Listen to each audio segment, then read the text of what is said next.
So karon adlaw mga idol, atong ipayo ang motor sa kumagawang mga idol. Nibuto ang yang telescopic, nilik ang yang oil mga idol. Adto na to ipaayo sa atong suki nga mekaniko mga idol. Sa dili pa to mga idol. Mao ni atong performance mga idol. Mao ni atong outfit mga idol. Giraffe na. 22 years na siya.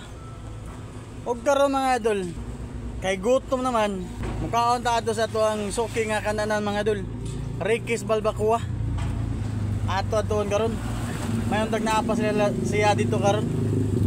Og karon mga idol, sakto kay naabtan ako nagkaon si Boss Ricky mga idol. Mao ni siya mangluto ay lansya mga idol. Ang tindahan niya mga idol kay makita ninyo sa Upper Loriga, Cebu City mga idol. Unahan sa ilang barangay Holdapit. Ang iyang sudan nga baligya mga idol na siya lansyo nga baka, balbacoa nga baka, ug ang nilatan nga baboy mga idol. Karon kanang buntaga mga idol, gamay pa kayo nga mga idol. Isagad mga on diri mga idol sa iyo gid sa buntag. Lansya won ni Ricky mga idol, mao ni ang pangalan sa tindahan mga idol. Ug kanang dapita mga idol, ni order na ko og lansya nga baka mga idol kay lami na gid kay ihigop sa iyo sa buntag mga idol ug sabwa mga idol.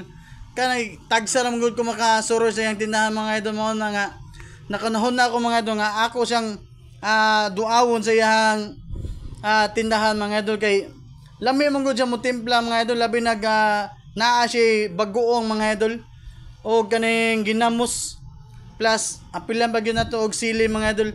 Lami gini siya mo timpla si Boss Ricky mga idol. Dugay na po ni siya nininda og lansya mga idol. Mga 20 plus years na siya naninda og sudan mga idol. Lansyaw niya mga idol. Karon mga idol, pagtataod na mga idol, nibayad na ko ni Boss Ricky mga idol kay naapa ko lakaw mga laing lakaw mga idol.